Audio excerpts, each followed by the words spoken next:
Hello friends, welcome to my YouTube channel MNTR world. So ఈరోజు ఏంటంటే paneer గ్రేవీని easy వేలో ఎలా చేయాలో చెప్తాను అనమాట. ఫస్ట్ దానికి కావాల్సినవి మిర్చి, ఆనియన్ అండ్ టమాటో అనమాట. అండ్ ఇప్పుడు స్టవ్ వెలిగించి దాని మీద ఒక కళాయి పెట్టి అందులో ఒక 2 స్పూన్స్ వరకు ఆయిల్ వేసుకోండి. ఆయిల్ వేసుకున్న తర్వాత మిర్చి వేసుకోండి. మిర్చి కొంచెం వేగాక అందులో ఉల్లిపాయ ముక్కలు కూడా వేసుకోండి. ఉల్లిపాయల ముక్కలు కొంచెం వేగాక టమాటా ముక్కలు యాడ్ చేయండి. టమాటా ముక్కలు కూడా యాడ్ చేసిన తర్వాత ఒక 2 టైమ్స్ అట్లా కలుపుకున్న తర్వాత ఇప్పుడు అందులో ఒక 4-5 లవంగాలు అండ్ ఒక చిన్న దాల్చిన చెక్క యాడ్ చేయండి. మీ దగ్గర జీడిపప్పులు ఉంటే ఒక 4-5 జీడిపప్పు పలుకులు కూడా వేసుకొని ఇవన్నీ మంచిగా మగ్గడానికి కొంచెం సాల్ట్ వేసుకొని ఒకసారి కలిపేసి మూత పెట్టేసుకోండి. మూత పెట్టేస్తే ఒక 2 మినిట్స్ అయిన తర్వాత ఈ విధంగా మగ్గిపోతుంది అనమాట. ఇప్పుడు స్టవ్ ఆఫ్ చేసేసి దీన్ని పక్కన పెట్టేసుకోండి. ఇది చల్లారుతుంది. ఈలోపు మనం ఏంటంటే ఇప్పుడు పన్నీర్ మసాలాను ప్రిపేర్ చేసుకుందాం. ఫస్ట్ ఏంటంటే ఒక బౌల్ తీసుకొని దాంట్లో మనం కట్ చేసి పెట్టుకున్న పన్నీర్ ముక్కల్ని యాడ్ చేయండి.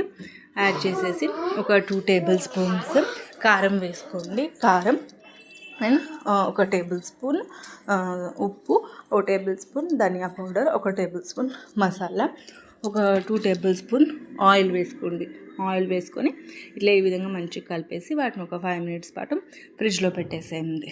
ఇప్పుడు ఒక మిక్సీ జార్ తీసుకొని మనం ఇందాక రెడీ చేసి పెట్టుకున్న ఆనియన్, టమాటోస్ని మంచిగా మెత్తటి పేస్ట్ లాగా గ్రైండ్ చేసుకోండి.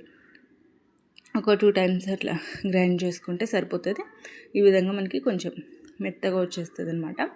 ఇప్పుడు దీన్ని పక్కన పెట్టేసుకొని స్టవ్ వెలిగించి దాని మీద ప్యాన్ పెట్టి గీ, బటర్ ఆర్ ఆయిల్ మీ దగ్గర ఏది ఉంటే అది తీసుకోండి. నేను ఇక్కడ గీ యూజ్ చేస్తున్నాను అనమాట. మనం రెడీ చేసి పెట్టుకున్న పన్నీర్ ముక్కల్ని ఇప్పుడు దీని మీద మంచిగా గోల్డెన్ బ్రౌన్ కలర్ వచ్చే వరకు 2 టైమ్స్ మంచిగా ఫ్రై చేసుకోవాలన్నమాట. మనకి కావాలంటే డైరెక్ట్ కర్రీలో మామూలుగా కూడా పన్నీర్ ముక్కల్ని వేసుకోవచ్చు. అట్లా వేసుకుంటే సాఫ్ట్గా ఉంటాయి. ఇట్లా మనకు ఇట్లా క్రిస్పీగా కావాలంటే ఇట్లా ఫ్రై చేసుకోవచ్చు అనమాట. ఓకే, అయిపోయింది. ఇప్పుడు ఏంటంటే కళాయి పెట్టేసి స్టవ్ వెలిగించి దాని మీద కళాయి పెట్టి 2 బిర్యానీ ఆకులు అండ్ తాలింపు గింజలు మనం రెడీ చేసి పెట్టుకున్న పేస్ట్ని వేసుకొని మంచిగా కలుపుకోవాలి. 2 మినిట్స్ తర్వాత ఆయిల్, ఇప్పుడు ఒక 1.5 టేబుల్ స్పూన్ కారం అండ్ ఒక టేబుల్ స్పూన్ సాల్ట్ యాడ్ చేసుకోవాలన్నమాట. సాల్ట్ యాడ్ చేసుకొని మంచిగా కలుపుకోవాలి.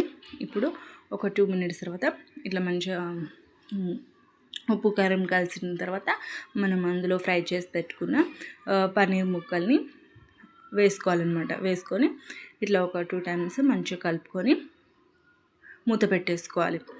ఒక 2 మినిట్స్ తర్వాత ఇట్లా మంచిగా అవి పన్నీర్ ముక్కలు అనేవి గ్రేవీలో కలిసిపోతాయి అన్నమాట. ఇప్పుడు దాంట్లో మనం కొంచెం అది గ్రేవీ కన్సిస్టెన్సీని బట్టి వాటర్ యాడ్ చేసుకోవచ్చు. నేను ఇక్కడ కొంచెం ఒక గ్లాస్ ఆఫ్ వాటర్ యాడ్ చేస్తున్నాను. మీరు కూడా కొన్ని యాడ్ చేసుకోండి. ఇప్పుడు ఒక టేబుల్ స్పూన్ ధనియా పౌడర్ అండ్ ఒక టేబుల్ స్పూన్ మసాలా వేసేసుకోండి. మసాలా వేసుకొని కలుపుకోండి. కొంచెం కొత్తిమీర ఉంటే వేసుకోండి. అంతే, ఎంతో సింపుల్, మనకి ఎంతో easy tasty simple paneer gravy ready. Hotel